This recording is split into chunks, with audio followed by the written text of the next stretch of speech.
Every day I'm like, oh, please don't come too fast.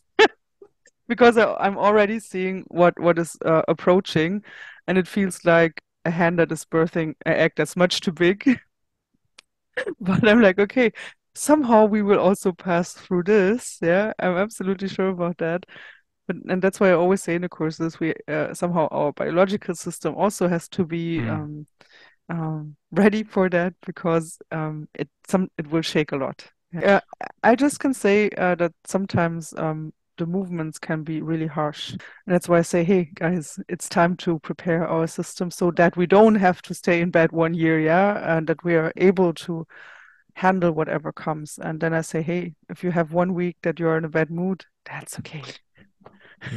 When this happens, what is actually happening? Like I can only assume, is it like the body accustoming to holding certain energies to then help other beings, or what's like happening Yeah, there? actually, I mean that's mind that tries to Yeah. tries to understand. It's not so easy. I mean, think about how our universe works and what are the basic movements. Just the basic movements are contraction and expansion.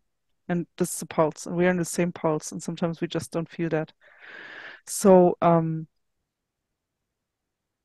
most of the time we are in this expansive mode, we want to go out, yeah. But in order to expand a little bit more, sometimes the system has to contract, yeah.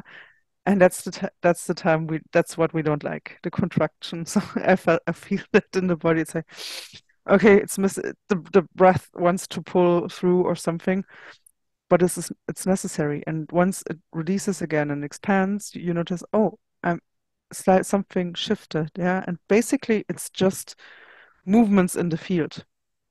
And some movements are really fast and sharp. And I don't know if sharp is the right word, but really fast and pointed. And sometimes it's like an earthquake. Yeah, Hmm. imagine an earthquake. What does the earthquake? Sometimes it moves only a bit, and sometimes it can be really explosive. So when the really explosive earthquake comes, it's like an alarm for the entire system. Yeah, and then we have to be prepared for the big ones. The Hmm. smaller ones we can handle them. Yeah. Hmm. Hmm.